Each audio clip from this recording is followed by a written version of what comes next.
Alright, so good day everyone. So in this video, we will discuss areas between curves. Alright, so we will discuss areas between curves.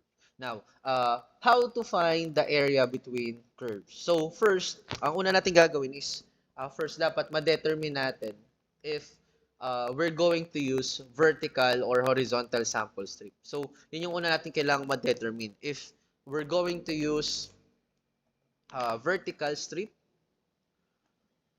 vertical strip or horizontal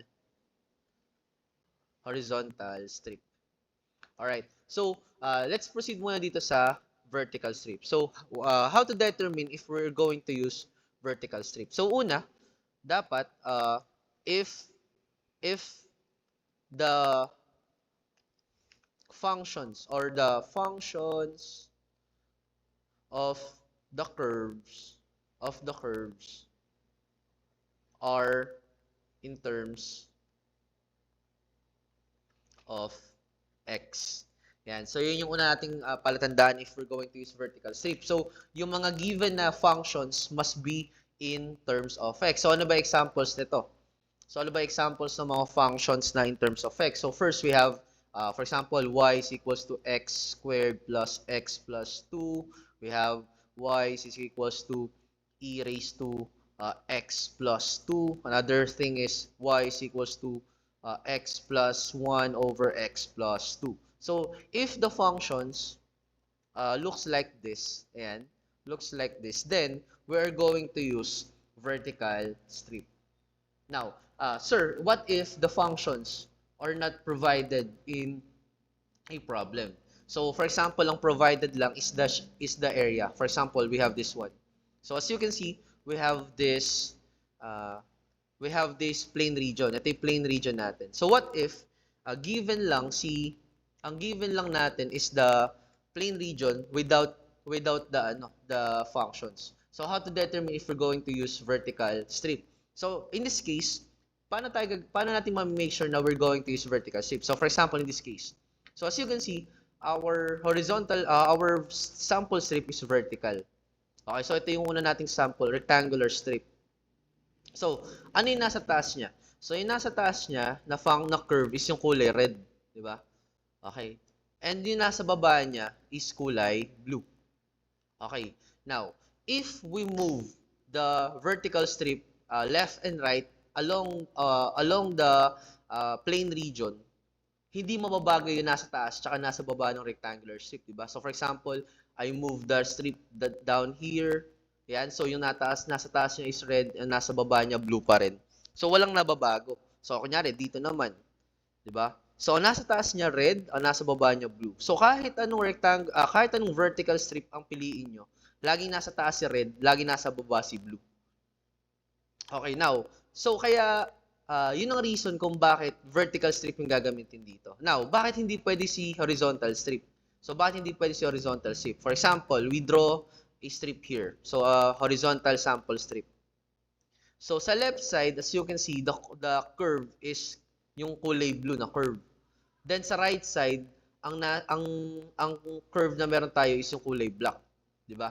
So, sa kaliwa blue, sa kanan is black. Pero kapag inangat natin yung horizontal strip, like first this one, dito natin lilagay yung strip, ang nasa kaliwa na is red, ang nasa kanan na is black. So, hindi siya consistent. So, kaya hindi pwede si horizontal strip dito is because hindi consistent yung nasa both ends nung strip natin. Okay, so that's why in this case we are going to use uh, vertical strip. So vertical strip lang yung applicable dito. Alright, so once again, bakit applicable lang si vertical strip? Kasi kahit anong strip ang piliin mo dito, basta vertical, same yung nasa both ends niya. Nasa taas si red, nasa baba si blue. Alright, next, kailan naman tayo gagamit ng horizontal strip? So gagamit tayo ng horizontal strip if the functions involved if the functions involved involved of the functions of the curve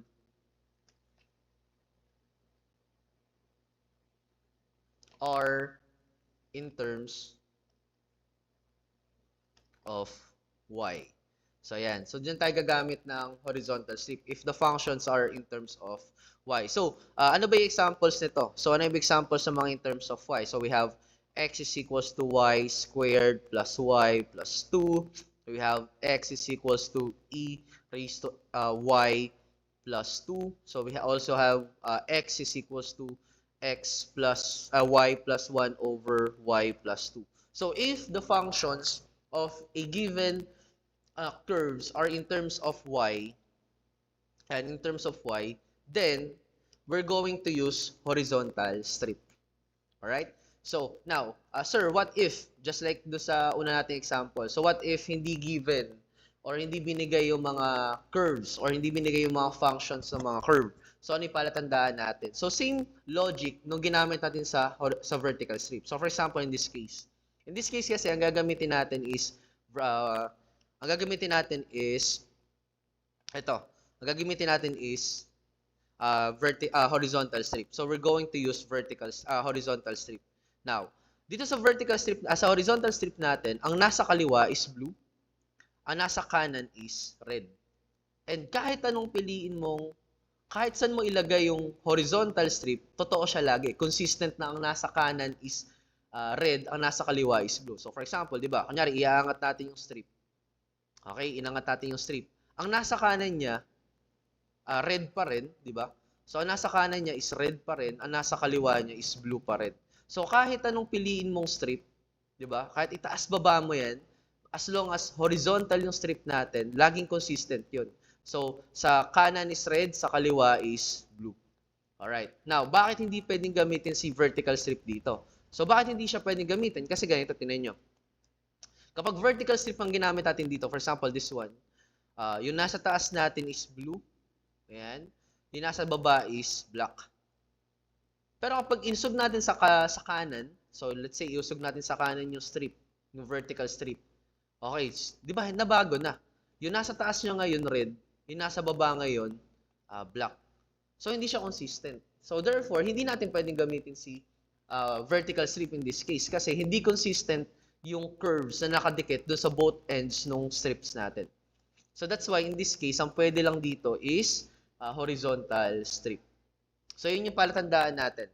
So first na palatandaan, tingnan nyo kung saan in terms yung functions na involved. So kapag in terms of x, if in terms of x, then we're going to use a vertical strip. Now on the other hand, if the functions are in terms of y, then we're going to use horizontal sample strip. So yun yung palatandaan natin.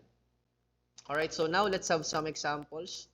Alright, so let's have some examples. So this examples is already posted in our Google Classroom. So I hope na the moment na you are watching this video, I hope na na-try nyo na siyang sagutan. Pero kung di naman, okay lang din naman. So this will set as a review. But for kasi 5 questions to eh. So I suggest na kahit isa lang, i-try nyo ditong sagutan. Alright, so we have this plane region. So we have this example 1. Okay, so move ko lang siya. This is our first example, example 1. Okay, now, so, ang una nating problem dito is, the first problem that we have to identify in this case is, what function, what strip are we going to use? Are we going to use horizontal strip or vertical strip? So, in this case, we're going to use vertical strip. Alright, so, sige. While I'm writing, try to make arguments in your head, bakit vertical strip ang kailangan. So, bakit vertical strip? Ano yung sinabi natin? If in terms of x, we're going to use vertical strip. So, as you can see, yung dalawang functions na involved natin dito, ayan, y is equals to square root of x, then dito, y is equals to negative 1/4 x. So, as you can see, these two curves are in terms of x. So, therefore, we're going to use vertical strip. So, another reason kung bakit vertical strip ang gagamitin natin, kasi tinan nyo if we're going to use vertical strip, okay, yung nasa taas niya yung red, yung nasa baba niya yung green. Or sorry, yung nasa taas niya is the function square root of x. Yung nasa baba niya is the function negative 1/4 x. And that is consistent. Kahit anong vertical strip ang piliin nyo. Laging nasa taas si square root of x, laging nasa baba si negative 1/4 x. Okay. So, or the other terms, laging nasa taas yung red, laging nasa baba yung green. Unlike kapag horizontal strip yung ginamit nyo. So, for example, you use horizontal strip. So, ito. Drawing on horizontal strip. Yung nasa kanan niya is green. Nasa kaliwa niya, nasa kaliwa niya is green, nasa kanan niya is blue. Kaliwa, green, kanan, blue. Pero pag inangat nyo na yung horizontal strip, mag-iiba na siya. So, sa kanan niya is blue. Then, sa kaliwa is red. So, hindi siya consistent. So, therefore, in this case, we're going to use vertical strip. Okay, so we're going to use vertical strip. Okay, so vertical strip ang gagamitin natin dito. I suggest dito natin siya ilagay. Okay. Now, kapag vertical strip, ano yung formula na ginagamit natin? So, ano yung formula na ginagamit natin? So, ang formula na ginagamit natin is this. So, the integral of y sub h minus y sub l dx from a to b. Okay, so ito yung formula na ginagamit natin. So, in order to find the area bounded by curves wherein we're going to use vertical strip. So, define natin yung mga terms dito. So, ano yung mga terms? So, y sub h, this is the function above. Alright? So, ito yung nasa taas nung rectangular strip. Next, y sub l, this is the function below. Okay, so function below. Ito yung function sa baba nung vertical strip. Next, ano si A? A is the leftmost x coordinate. Yan, leftmost x coordinate. And B, this is the rightmost x coordinate. So, yan yung formula natin. So, I suggest mas maganda to ipakita natin dito sa una. Yan, lagay ko sa una.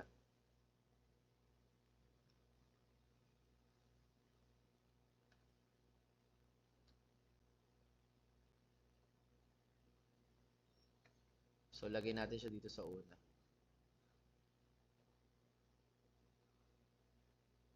Ayan. So, ito yung formula natin sa vertical strip.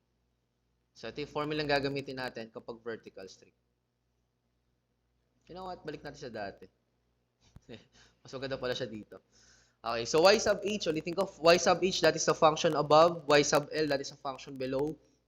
A is the leftmost x coordinate and B is the rightmost x coordinate. Now, gamitin natin yung formula na to. So, gamitin natin yung formula. So, look at the formula muna. So, ang una natin kailangan i-determine is yung mga limits. So, yung lower tsaka upper limit. Ano yung lower limit natin? That is A. And ano si A? A is the leftmost x coordinate. Pinaka nasa kaliwang x coordinate. Now, in this example, as you can see, we have three critical points. Ito lang kailangan yung malaman para malaman, yung critical points lang naman, yung kailangan nyo tingnan para malaman kung ano yung upper tsaka lower boundaries nyo. So, in this case, we have three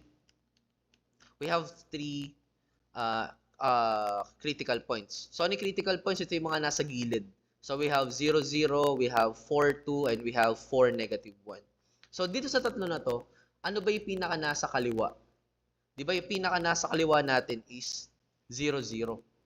Alright. So, ano ba kailangan nating malaman? Ang kailangan natin is the leftmost x-coordinate. Eh, ano ba x-coordinate ito? Di ba 0? So, therefore, ang lower limit natin is 0. Okay, so that's it. 0 ang lower limit natin. Alright, so next, let's find the upper limit. So, paano natin malalaman si upper limit? So, as you can see, upper limit, yung B, and B is the rightmost x-coordinate. Rightmost, yung pinaka nasa kanan. So, as you can see in our example, itong dalawang critical points lang naman na to, yung pinaka nasa kanan. Ayan, ito yung pinaka nasa kanan. 4, 2, and 4, negative 1. Eh, ano ba kailangan nating malaman? So, ang kailangan nating malaman is the rightmost x-coordinate. So, ito yung rightmost natin, 4, 2, tsaka 4, negative 1. Ano ba x-coordinate natin? So, di ba ang x-coordinate natin is 4. So, therefore, ang upper limit natin is 4. Alright, next, let's find y sub h. So, ano ba si y sub h? Okay, so ano ba si y sub h? Burahin ko to. Ayan. So ano ba si y sub h? Y sub h, okay, so y sub h, ito, y sub h is the function above. Above ng ano? So kapag sinabi natin y sub h, ito yung function na nasa taas nasa upper part nung rectangular strip. So, di ba ito yung strip natin? So, ito yung strip natin. Burahin ko. So, ito yung strip natin. Ito yung vertical strip natin. Yung nasa taas niya, that is y sub h, that is the function above. Then yung nasa baba niya, that is y sub l, or the function below. Ano ba yung nasa taas niya? Di ba yung nasa taas niya ito? Ang nasa taas niya is yung curve na to, yung kulay red. Eh, ano ba yung kulay red na yan? So, that is square root of x. So, therefore, okay, so, that is square root of x. Itong curve na to, itong kulay red na to, represents the graph of square root of x. So, therefore, ang y sub h natin is square root of x. So, lagay natin. So, dito, square root of x. Minus. Okay, next. Minus tayo, y, ano susunod? Kailangan nating malaman is, So, kailangan nating malaman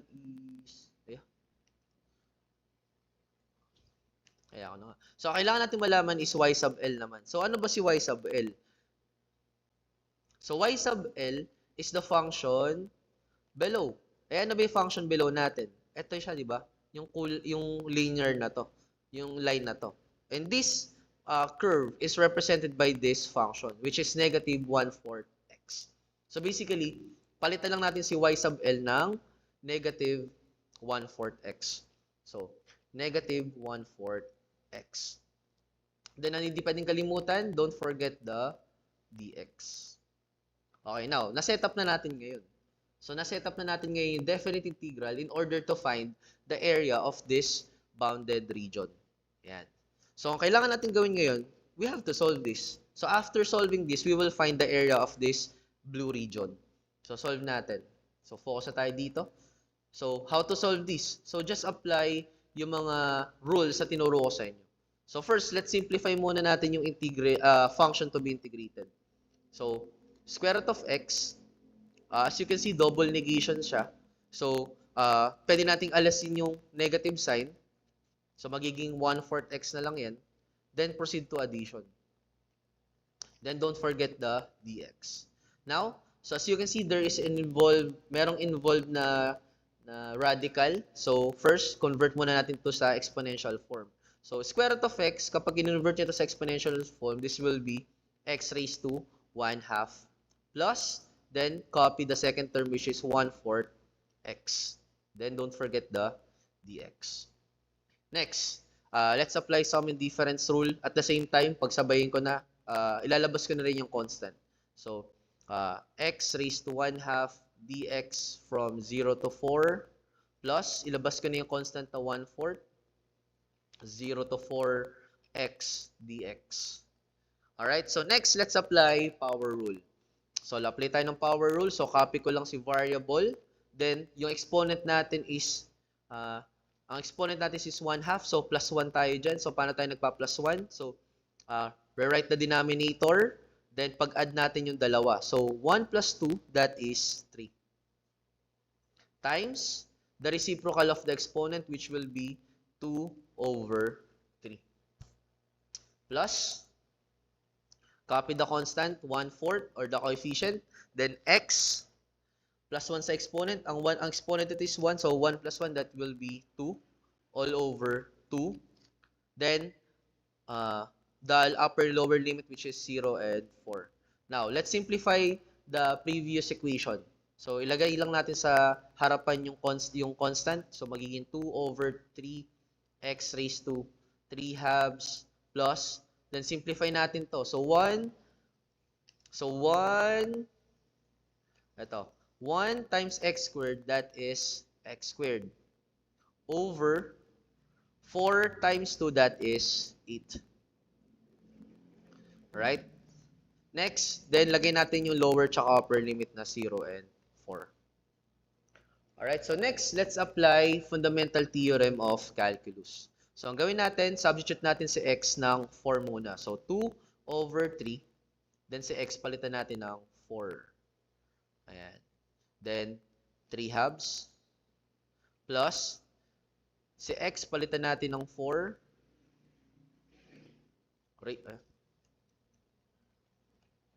Squared all over 8. Ayan. Minus, okay, yung lower limit naman. Ang lower limit natin is 0. So, 0 yung lower limit natin. So, palitan natin lahat ng x ng 0. So, 2 over 3, palitan natin ng 0 si x. 3 over 2 plus si x, palitan natin ng 0 raised to 2 all over 8. So, pwede natin itong i-simplify. So, itong ano na to, 0 lang to, di ba? 0 times, to 0 raised to 3 over 4 is 0. And 0 times 2 over 3, this is just 0. As well as this one. So, 0 squared is 0. 0 divided by 8, that is still 0. So, simplify natin itong right side. Itong unang groupings. So, 2 over 3. So, saan equals si 4 raised to 3 halves? So, pwede nyo ilagay sa calculator and ang lalabas dyan is 8. Yan. So, ang lalabas dyan is 8. Plus. Okay, next. 4 squared, that is 16. Diba? 16 over 8. Now, simplify uli natin. So, 2 times 8, ito. 2 times 8, that is 16. All over 3. Plus, 16 divided by 2. 16 divided by 8. Ito, 16 divided by 8, that is 2. Now, add natin. So, paano nag-add ng fraction, tapos whole number? So, ganito lang. So, gawin nyo, copyin nyo muna yung denominator. So, ano yung denominator natin? That is 3. Then, sa numerator, ganito gawin nyo. So, i-times nyo to. Times nyo muna. So, times. So, 3 times 2, that is 6. Then, i-add nyo dito sa taas. So, pag add nyo dito, i-add nyo dito. So, add naman dito. So, dito natin. So, ganito mangyayari. So, 2 times 3, that is 6. 6 plus 16, that is 22. And this is now the final answer. 22 over 3. So, therefore, ano ibig sabihin nun? So, therefore, we can say, so, therefore, the area of the bounded region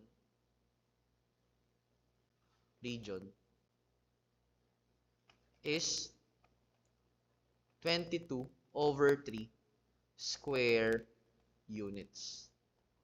Yan. So, ito yung sagot natin. So, 22 over 3. So, that is for the first example.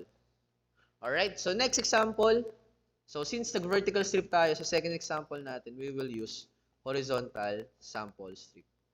So, i-copy ko lang muna.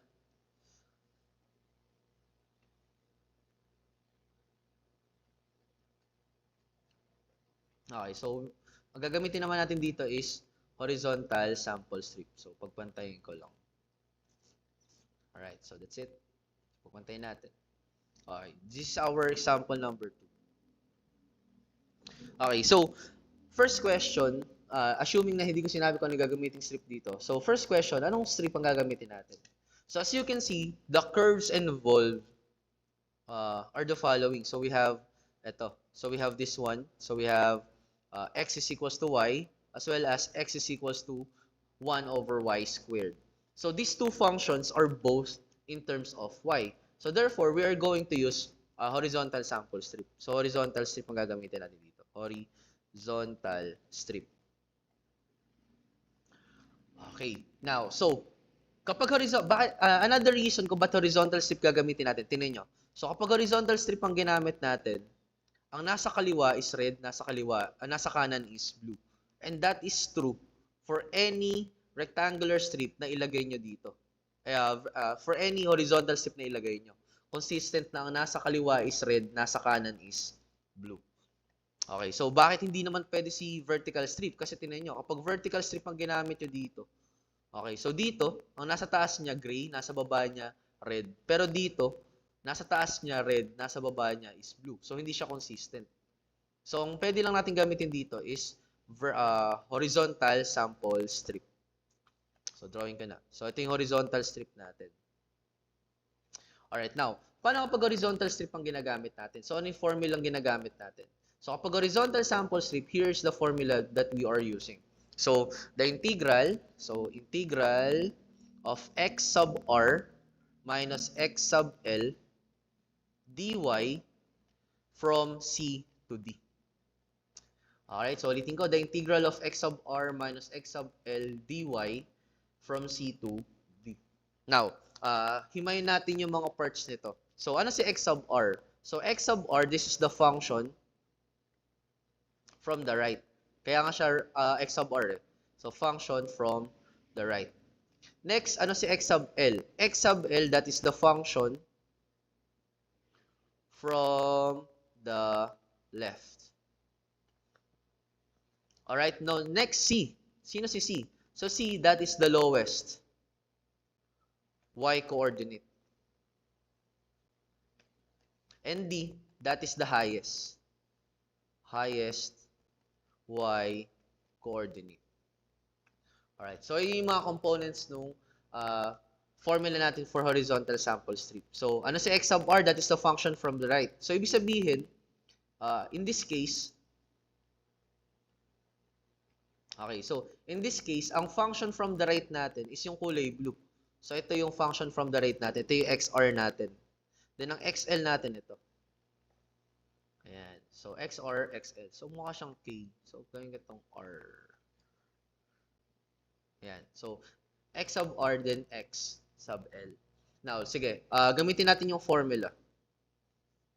Let's use the formula para set up yung definite integral. Alright, so the integral of, ang kailangan malaman ngayon is what is C. So C is the lowest, lower limit. And ano ba si C? So C is the lowest y coordinate. So paano nyo malalaman kung sino yung lowest y coordinate? So check nyo muna ano yung mga critical points natin. So ang mga critical points lang naman natin dito is ito, 0.252, 22, tsaka 11. Okay, so ano yung pinakamababa dyan? So, ang pinaka nasa baba is si 11. Eh, ano ba kailangan nating malaman? Ang kailangan nating malaman is the lowest y coordinate. So, y coordinate lang naman ito kailangan nating malaman. So, ano ba yung y coordinate ito? That is 1. So, therefore, ang lower limit natin is 1. Next, hanapin natin si D. Ano si D? That is the highest. D is the highest y coordinate. So, dalawa lang naman yung critical points natin dito na highest. That is ito, 0.252 tsaka 22. Eh, ano ba kailangan nating malaman? Ang kailangan nating malaman is ano si y coordinate nung highest coordinates natin. So, ano ba yung coordinate? Ano ba yung y coordinate ito? That is 2. So, therefore, our upper limit is 2. Alright, next, let's find x sub r. Ano si x sub r? That is function from the right. So, ano yung function from the right natin? So, as you can see, yung function from the right natin is, barayin ko muna to. Alright, so function from the right natin, wala yung strip. Okay, so yung function from the right natin is this line, ito, yung kulay blue. Eh, ano ba yung kulay blue na yan? That is y. So, x is equals to y. So, therefore, ang x sub r natin is y. Minus x sub l. Ano yung x sub l natin? X sub l is the function from the left. Ano ba yung nasa left? Ito yung nasa left natin, di ba? So, itong kulay red na to. Eh, ano ba yung kulay red na yan? This is the function 1 over y squared. So, therefore, ang x sub l natin is 1 minus y, 1 over y squared.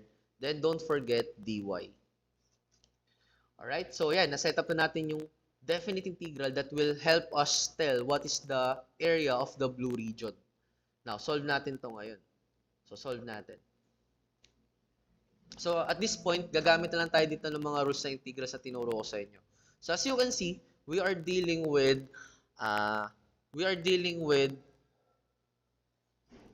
yung second term natin. Ang second term natin, nasa denominator yung exponent. Okay? So, I suggest, iangat natin yun. So, di ba kapag inangat natin to, magiging negative yung exponent. So, just like this. So, integral of y minus, magiging y raised to negative 2. Ayan, so y raised to negative 2. Then, don't forget dy as well as the lower and upper limit. Okay, next. Tsaka tayo ngayon mag-apply ng mga rules ng integration. So, first, let's apply sum and difference. So, y dy, then 1 to 2 minus y raised to negative 2 dy from 1 to 2. Alright, next, let's apply power rule. So, copy the variable involved, y. Then, saan to naka-raise? Naka-raise siya sa 1. So, 1 plus 1, that is 2 all over 2 minus y, negative 2, plus 1 tayo dyan. So, negative 2 plus 1, that is negative 1 over negative 1 from 1 to 2. Okay, next, I suggest let's simplify this one. So, etong, as you can see, yung second term natin is in negative. Ayan, negative siya.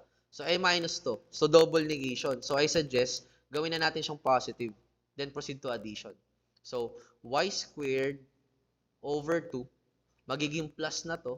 Then, gawin natin positive yung exponent. So, kapag ginawa natin positive yung exponent, ibababa lang natin si y. Then, di ba, y raised to 1. Eh, yung 1, hindi na natin sinusulat as exponent. Then, 1 to 2. The next, let's apply fundamental theorem of calculus. So, first, substitute muna natin lahat ng y ng 2, the upper limit.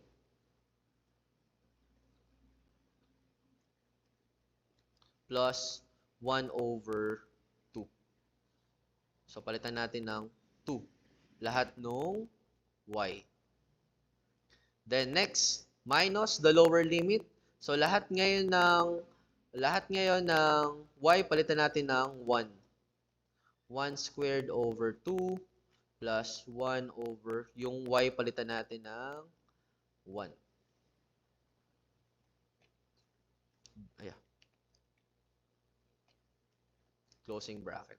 Next, let's simplify everyone. So, 2 raised to 4, 2 raised to 2, that is 4 over 2 plus 1 over 2 pa rin to. Minus 1 raised to 1, that is 1 pa rin over 2 plus 1 over 1, that is 1. Alright, now let's simplify. So, 4 divided by 2, that is 2 plus 1 half minus 1 half plus 1. So, as you can see, pwede natin ito i-simplify. So, kapag sinimplify natin to, etong negative sign, pwede natin ipamigay. So, pamigay natin ngayon. So, kapag pinamigay natin siya, babaliktad ngayon yung sign ng second grouping natin. So, magiging 2 plus 1 half. Ito, pag positive, magiging negative. So, magiging minus 1 half. Positive to, magiging minus din. So, minus 1. Then, pwede natin ito i-simplify. So, as you can see, merong 1 half minus 1 half. 0 lang to. So, basically, itong part na to, 0 lang. Pangit yung pagkakasunan. So, dapat ito, 0 lang yan. Then, may iiwan sa atin, ito, 2 minus 1. And 2 minus 1, that is equals to 1. So, ito na yung sagot. So, therefore, ayan. So, ano ibig sabihin ng 1? So, therefore, okay, therefore, the area of, ito, yung bounded region, ano yung bounded region? Itong kulay blue na to. Yan. The area of the bounded region,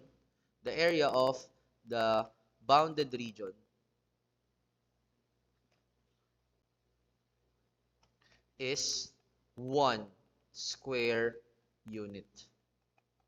Yan. So, yun yung area niya. Alright? Next, example, let's have example number 2. Number 3. Example number 3 tayo. Alright, so example number 3.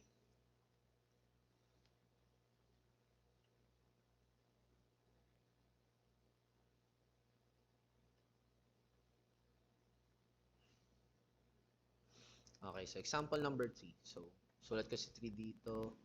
Then, alright, so ayan. Zoom out ko lang para makita ko kung magka-size ba. Okay, so that's it. Okay na to. Alright, so we have this example. Example number 3. Okay. So, una natin kailangan ma-determine is anong function anong strip ang gagamitin natin dito. So, meron dalawang curve na involved. So, ano yung dalawang curve na involved? So, we have ito, y, zoom out, zoom in ko muna. So, y is equals to x cubed plus 1, tsaka y is equals to x. So, as you can see, these two functions are both in terms of x. So, in terms of x. So, therefore, ang gagamitin natin dito is, ano? So, we're going to use vertical strip. So, vertical strip. Right, so vertical strip ang gagamitin natin dito. So, pili na tayo ng vertical strip natin. So, magdodrawing tayo ng vertical strip. Anyone, anywhere. Ayan, so, anywhere on the shaded region. Okay, so, bakit din vertical strip? Kasi consistent siya eh. Ang nasa taas niya, red, nasa baba niya is blue. Then, after niyo maglagay ng vertical strip, lagay niyo na to. Y sub H, Y, H, tsaka Y sub L. Okay, so, para alam niyo na kagad yung gagamitin niyo sa formula. So, balikan natin yung formula.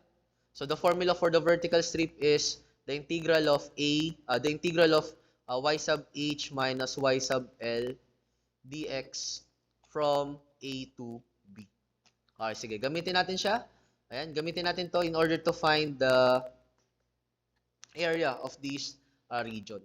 So, first, hanapin natin si A. So, ano si A? A is the leftmost x coordinate. So, balikan natin. Ano yung mga critical points natin? So, we have negative 1, 2, negative 1, negative 1, 2, 2, tsaka 2, 5. Ano ba yung pinaka nasa kaliwa?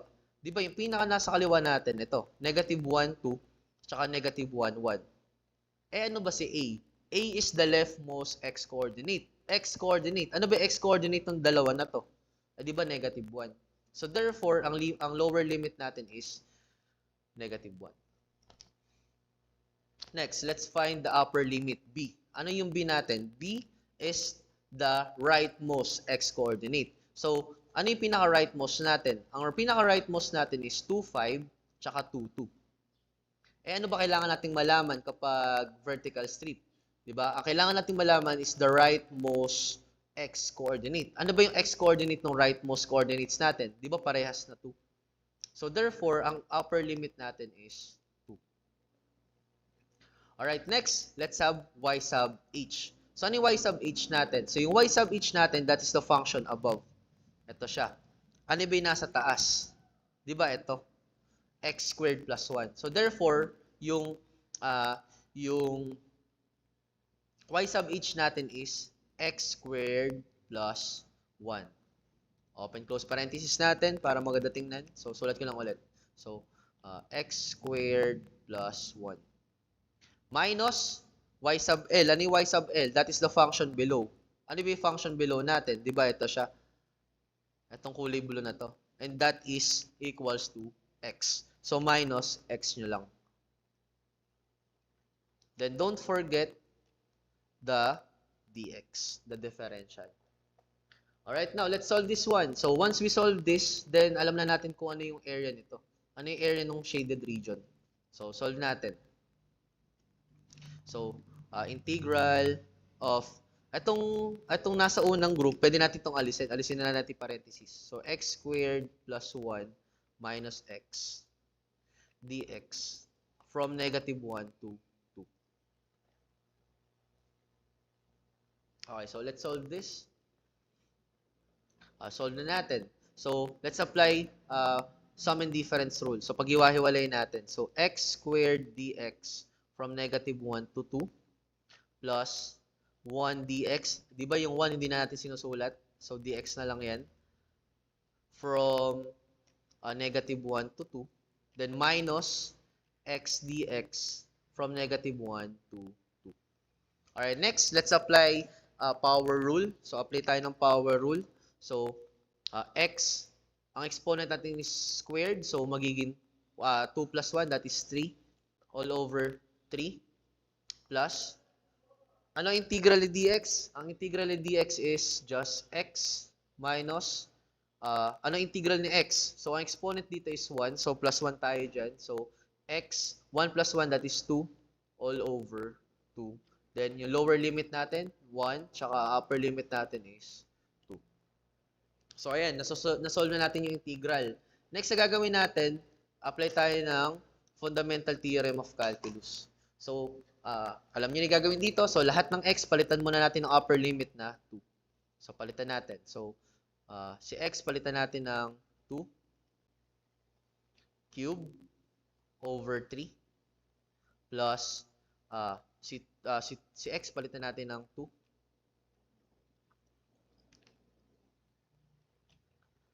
minus si x, palitan natin ng 2 squared all over 2. Minus, negative 1 naman ngayon. So, lahat ng x, palitan natin ng negative 1. Negative 1, tapos naka-cube yun. Diba? All over 3. Plus, yung x, palitan natin ng negative 1. Minus, yung x, palitan natin ng negative 1. Squared all over 2. Ayan. Alright, so next. Okay, simplify na ito. At this moment, pwede nyo itong ilagay sa calculator. Pero I suggest, ang ilagay nyo sa calculator, yung nasimplify nyo na yung exponent. So, simplify muna natin yung exponent nito. So, 2 cubed, that is 2 times 2 times 2, 8 over 3 plus 2 minus 2 squared, that is 4 over 2 minus, dito tayo. So, 1 half, negative 1 times 3 raised to 3, that is negative 1 pa rin. Kasi odd yung exponent. So, ito, plus negative 1, so magiging minus 1 na to. Minus negative 1 squared, that is positive 1 over 2. Alright, now let's simplify this. So, simplify natin to. Okay, so simplify natin. So, 8 over 3 plus 2 minus 4 divided by 2. So, that is 2. Diba? Minus. Okay, so, 1/3 minus 1 minus 1/2. So, ito, pwede nyo itong lagay sa calculator. Pero okay, manual natin to. So, as you will see, diba, ito, 2 minus 2. So, ito, 0 na to. So, basically, sa unang groupings natin, 8 over 3 lang ang maiiwan. Minus. Okay. Minus natin, pagsamahin muna natin yung dalawang fraction. So, negative 1/2 minus 1/2. So, solve natin. So, dito ko siya i-solve. Siguro dito. Solve natin si negative 1/2. So, solve natin. So, negative 1/2, negative 1/3 minus 1/2. So, ang nagagamitin natin dito, so gagamit tayo ng butterfly method. So, 2 times 3, that is 6. Alright, so, then ito muna. So, 2, negative 1 times 2, that is negative 2. Then, copy the operation involved. Then, 1 times 3, that is 3. So, this is equals to negative 5 over 6. So, pag pinagsama natin yung dalawang fraction dito sa second grouping, that is negative 5 over 6 minus 1. Alright, now, simplify natin. So, 8 over 3 minus. Okay. So, pagsamahin natin tong yung fraction tsaka yung whole number. So, paano to? Copyin nyo muna yung 6, tapos times dito, then add dito. So, paano yon? So, negative 1 times 6, that is negative 6. Negative 6 plus, ulitin natin. So, negative 1 times 6, that is negative 6. So, negative 6 plus negative 1, negative 5. So, that is equals to negative 11. So, therefore, ang exponent natin dito is negative 11. Okay, so, ulitin ko. Pwede nyo itong i-calculator, pwede nyo itong i-manual. Next. So, simplify natin. So, as you can see, double negation. Diba? Double negation. So, basically, we can just write this as 8 over 3. Then, alisin na natin yung sign ni 11 over 6. Then, proceed to addition. Alright, so, add na natin itong dalawa. So, ano yung common factor nila? That is 6. So, 6 divided by 3, that is 2. 2 times 2 times 8, that is 16. So, tama ba? 3. Okay, so tama lang. So, 6 divided by 3, that is 2. 2 times 8, that is 16. Plus, again, itong part na to, pwede ito yung calculator. So, 6 divided by 6, that is 6. 6 times, 6 divided by 6, that is 1. 1 times 11, that is 11. Then, add natin. So, 16 plus 11, that is 27 over 6. Ano ba common factors nito? So, ang common factor nito is 3. So, divide natin both sides by 3. So, 27 divided by 3, that is 9. Then, 6 divided by 3, that is 2. So, therefore, ang simplified version nito is just 9 over 2. Ayan. So, therefore, ito yung sagot natin. Ayan. So, the answer for this definite integral, ayan, yung definite integral natin is just 9 over 2. So, ano yung implication nun? So, therefore, the area of the bounded region, so ano yung bounded region natin dito? Ito yung bounded region natin. Ayan, ito yung bounded region natin. Ayan, so the area of the bounded region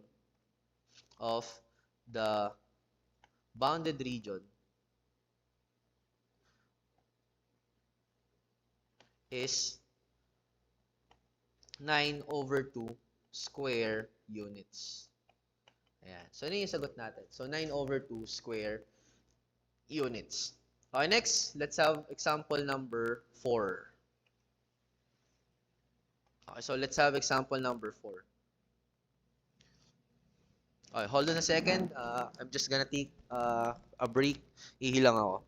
So, number 4 tayo.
Okay, so going back, so let's have example number 4.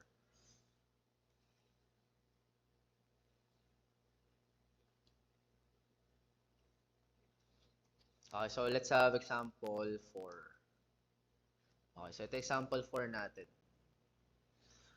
Alright, so first thing para ma-solve to is, first, let's determine if we're going to use horizontal or vertical strip.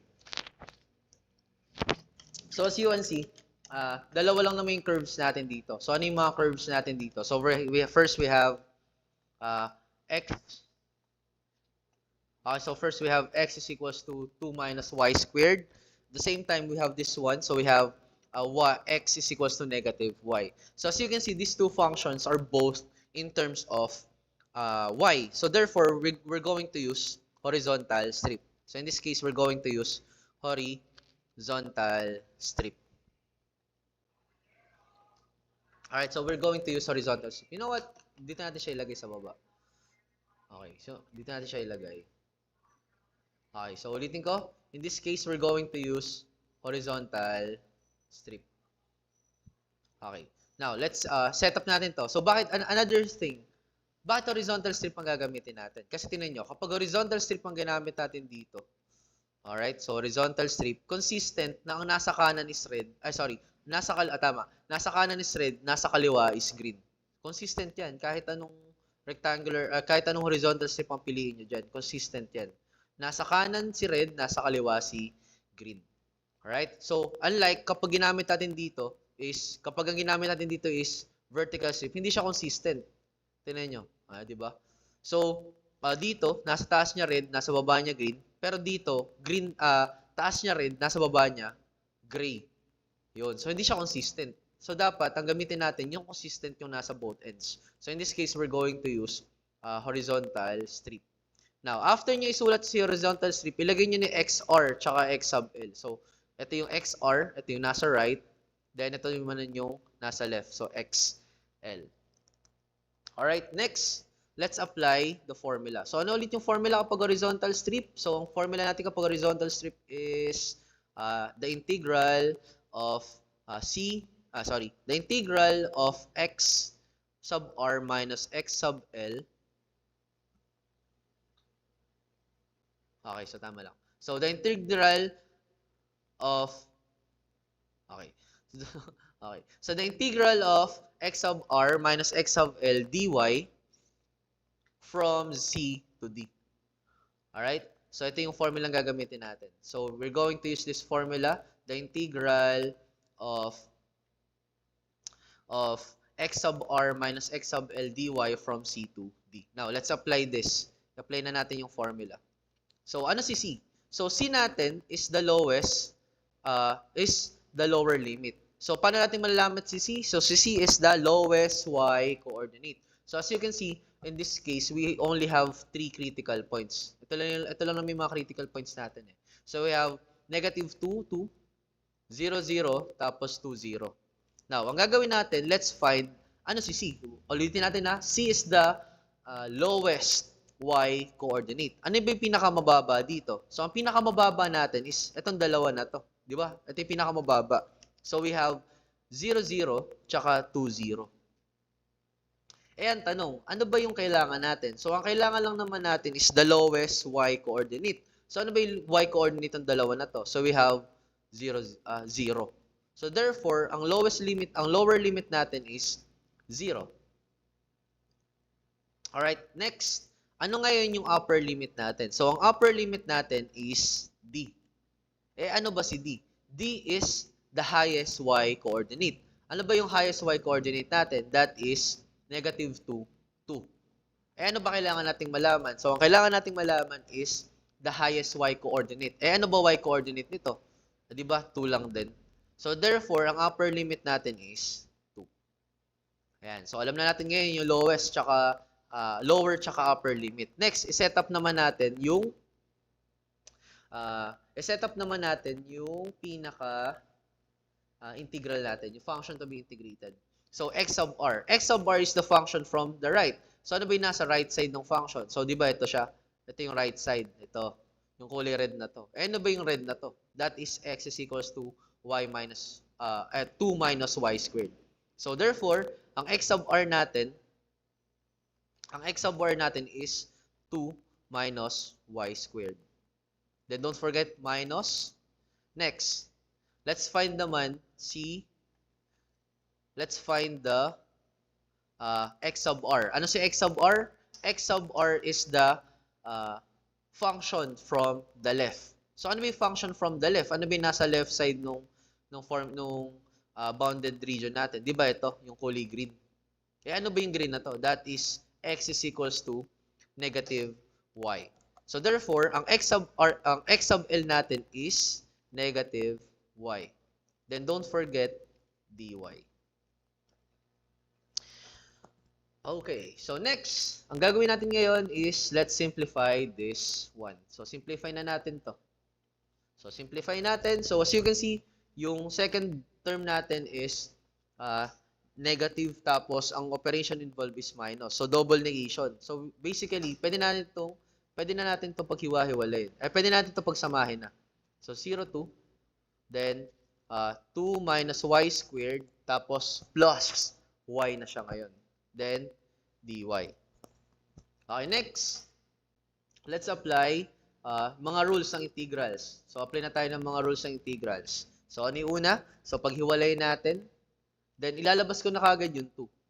Okay, so, ang maiiwan lang is dy from 0 to 2, 2. Minus integral of y squared dy from 0 to 2 plus integral of y dy from 0 to 2. Alright? Next, let's apply power rule. So, copy the constant. Anong integral ni dy? So, kung ang integral ni dx is x, ang integral ni dy is y. Minus, anong integral ni y squared? So, y plus 1 sa exponent. So, magiging cube all over 3 plus. Okay, next is, anong integral ni y? So, y 1 plus 1, that is 2 all over 2. Then the lower and upper limit. Okay, so now, na-integrate na natin.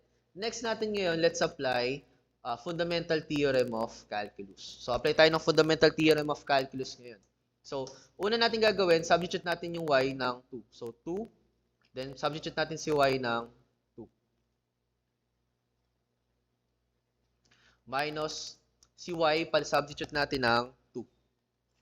Okay, so cube naman siya ngayon, this time, over 3, plus, ulitin natin, so si 2, si y, palitan natin ng 2. Squared, all over 2.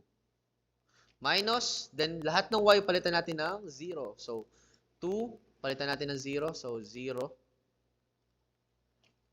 Closing parenthesis, minus, yung y, palitan natin ng 0.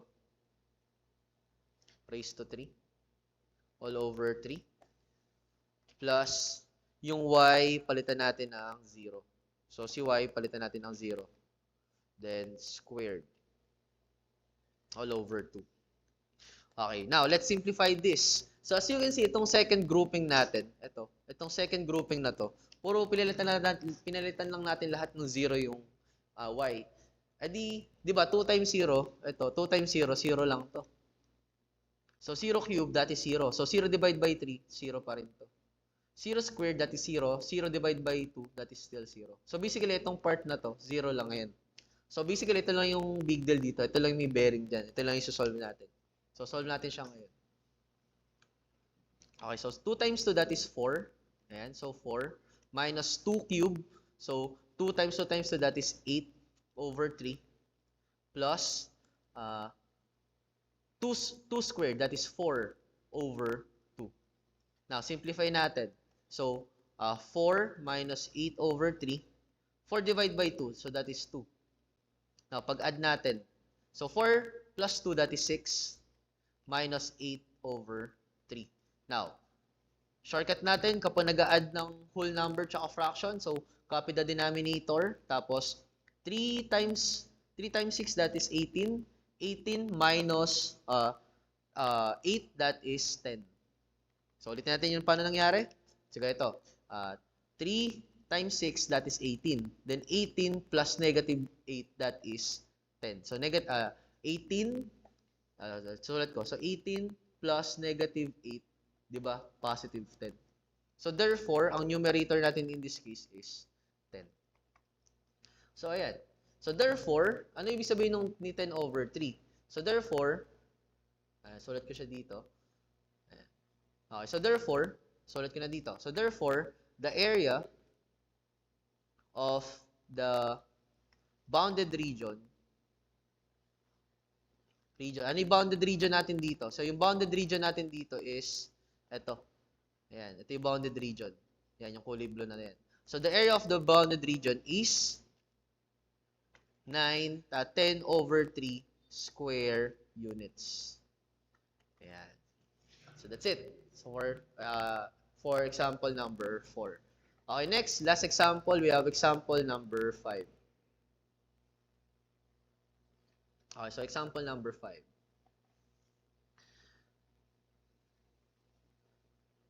Copy ko lang. Alright.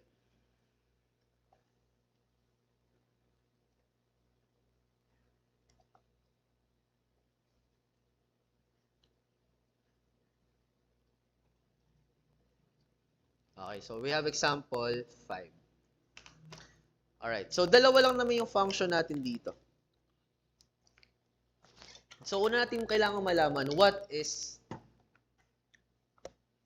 nga ba kailangan malaman dito? So, first we have to determine if we're going to use horizontal or vertical strip. So, as you can see, we have two functions involved. So, ano yung dalawang functions natin? So, we have y is equals to negative x squared plus 2x plus 3. And the other hand is y is equals to x squared minus 4x plus 3. So, dalawa lang yung curve. So, parehas silang in terms of x. So, therefore, in this case, we're going to use vertical strip. Di ba? So, vertical strip ang gagamitin natin. So, I suggest kapag pipili ka ng strip, magdodrawing ka ng sample strip, dito lang ako sa maliit na lang. Ayan. So, bakit vertical strip? So, as you can see, ang nasa taas red, ang nasa baba blue. And that is consistent kahit anong vertical strip ang piliin nyo. Laging nasa taas si red, laging nasa baba si blue. So, ulitin natin. So, ang strip na gagamitin natin dito is vertical strip. So, we're going to use vertical strip.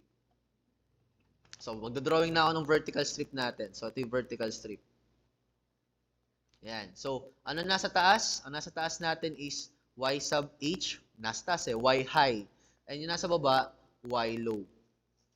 Alright, so now, let's set up the definite integral. So, paano mag-set up ng definite integral? So, ano yung formula kapag vertical strip? So, integral, kulay black. So, the integral, integral of y sub h minus y sub l dx from a to b. Okay, so from a to b. Alright, so set up na natin. So, una nating aalamin, ano si a? Ano yung lower limit natin? So, tandaan natin, kapag vertical strip, ang a natin, that is the leftmost x-coordinate. Leftmost x-coordinate. Ano ba yung leftmost x-coordinate natin? So, di ba, as you can see in our, dalawa lang na may critical points. Actually, 4 yan. Ito yung dalawa extra. Pero yung pinakita ko lang itong dalawa.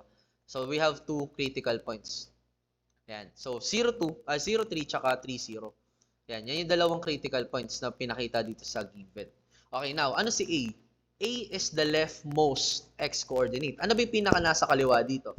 Na coordinate. Ano yung pinaka nasa kaliwa? Ano pinaka nasa kaliwa is 0, 3. Ano ba kailangan natin? X-coordinate. So, ano ba yung x-coordinate niya? That is 0. So, therefore, ang lower limit natin is 0. Next. Ano si B? B naman kailangan natin malaman. Ano si B? B is the rightmost x-coordinate. So, tingnan nyo. Ano ba yung pinaka nasa kanan natin? Ito lang yun. So, 3, 0. Eh, ano ba yung x-coordinate niya? That is 3. So, therefore, the upper limit is 3. Next, y sub h. Ano si y sub h? Function above. Okay, function above. Ano ba yung function above natin? Ano yung function na nasa taas? Di ba? Itong kulay red. Ano ba yung kulay red na yan? Ano ba yung function above natin? Ano ba itong red na to? And that is y is equals to negative x cubed plus 2x plus 3. So, therefore, isulat natin si y sub h as negative x squared plus 2x plus 3. So, kapag kapag nagsasubstitute kayo ng y sub h at y sub l, tapos yung functions nyo ay more than 2 terms, 2 or more terms, I suggest ikulong nyo siya sa parenthesis. Alright? Next, minus y sub l. Ano yung y sub l natin? So, ang y sub l natin, okay? So, ang y sub l natin, that is the function below. Ano ba yung function below natin? Itong kulay green. Kulay blue. Ayan. So, kulay blue. Ano ba yung kulay blue? So, ito siya. So, x squared minus 4x plus 3. So, isama natin. So, minus x squared minus 4x plus 3. Then, don't forget dx. Alright, now, let's simplify this. So, simplify na lang natin ito ngayon.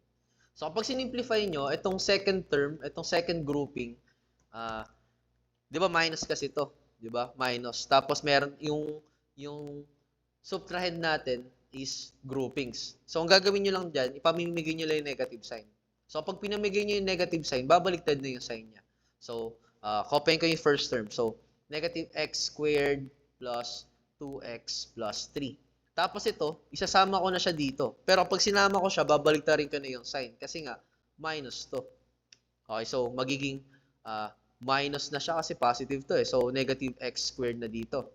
Ito, negative 4x. So, magiging plus 4x. Ito, 3. So, magiging negative 3. Then, dx. From 0 to 3. Alright, so now, let's simplify this further. So, simplify pa natin siya. So, yung mga like terms, pag sama-samahin na natin. So, tinan nyo. Ano yung mga like terms natin dito? So, first, we have ito, negative x squared, tsaka negative x squared. Also, we have 2x, tsaka 4x. The same time, meron tayong 3 minus 3. So, simplify muna natin yung kulay red. So, negative x squared plus negative x squared, that is negative 2x squared. So, dalawang negative x squared. So, negative 2x squared na siya. Next, yung kulay blue naman. So, 2x plus 4x, that is 6x. The next, 3 minus 3, that is 0. So, di ko na siya susulat. Then, dx. So, basically, ito lang kailangan natin i-solve. So, solve na natin ito ngayon. So, let's solve this one. Okay, so solve na natin. So, let's apply sum and difference rule. So, kapag nag-apply tayo ng sum and difference, paghiwalay lang natin, tapos ilabas ko na yung constant. So, isasabay ko na si constant multiple rule. So, x squared dx from 0 to 3 plus, ilabas ko na si 6, x dx from 0 to 3. Now, let's apply power rule. So, apply tayo ng power rule. So, negative 2, x, yung 2 plus 1 tayo, so 3 over 3 plus 6, yung x, palitan natin, x plus 1 tayo sa exponent, so 2 over 2. Then lower limit natin is 0, upper limit natin is 3. Now, as you can see, pwede natin ito i-simplify. So, simplify natin ito para mas madali yung operation later on. So, magiging, copyin ko lang yung una. So, 2x cubed over 3 plus 6 divided by 2. So, 6 divided by 2, that is 3. X squared, 0 to 3. Now, next, let's apply fundamental theorem of calculus. So, lahat ng x, palitan natin ng 3. So, 2, tapos yung x, palitan natin ng 3. Cube over 3 plus 3. Yung x, palitan natin ng cube. Ng 3, sorry. Squared. That's it. Minus the lower limit naman. So, negative 2. Yung x, palitan natin ng 0. Ito, sa iba siguro, baka nakikita nyo na yung shortcut. So, 0 raised to 3. All over 3 plus 3. Yung x, palitan natin ng 0. Squared. Alright, now, let's simplify this. Okay, so, simplify natin to. So, 3 times 3 times 3, that is 27. So, 2, negative 2 times 27 over 3 plus 3 squared, that is 9. Alright? Minus, ito, as you can see, 0 na to lahat eh. So, 0 cube, 0. So, 0 times negative 2, 0. 0 divided by 3, 0 lang to. Then, 0 squared, 0. 0 times 3, 0. So, basically, wala na itong sense. Wala nang sense yung pangalawang grouping. So, 0 na lang. So, ito lang yung simplify natin ngayon. So, let's simplify this even further. So, negative 2 times 27. Okay, so as you can see, this is equals to negative 52. I guess. Tama ba? Negative 52 over 3. So, actually, pwede nga natin ito simplify na lang ng ganito. So, pwede natin 27. Ito. 27 divided by 3. So, 27 divided by 3, that is 9. So, ito, 9 to. So, divide natin both sides by 3. So, 27 divided by 3, that is 9. Then dito, 3 divided by 3, that is 1. So basically, itong numerator, itong first term na to, that is just equals to negative 2 times 9. And negative 2 times 9, that is negative 18. Sorry, tama ba? Negative 2 times 9. Oh, that is tama. That is 18. Negative 18. Plus 3 times 9. So 3 times 9 saan to equals? Okay, 3 times 9, that is equals to 27. And negative 18 plus 27, that is positive 9. And that's it. So, ito na yung sagot natin ngayon. So, ano ibig sabihin ni 9? So, 9, ayan, so, zoom out ko lang. Zoom, ayan. Okay, zoom in. Okay na to. So, ano ibig sabihin ngayon ni 9? So, 9, burin ko lang to.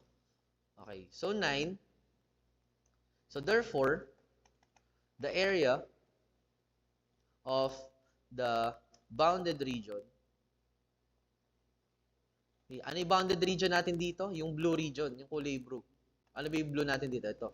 Yan ito yung bounded region natin. So, ang area daw nito, according sa calculus, according sa definite integral is 9 square units. Yes, the area of the bounded region is 9 square units. Alright, and that's it. So, yun yung sagot natin ngayon dito. So, the area of this bounded region is 9 square units.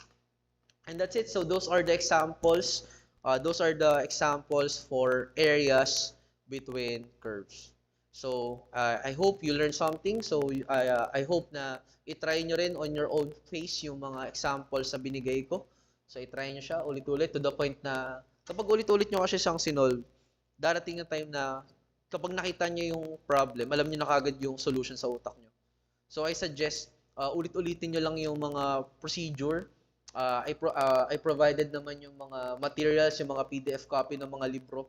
Marami dong mga sample questions regarding area between curves. So I suggest sagutan nyo yun. Ulitin nyo lang. Okay? So that's it. So that's it for this video. So I hope you learned something, and that's it. So thank you for listening.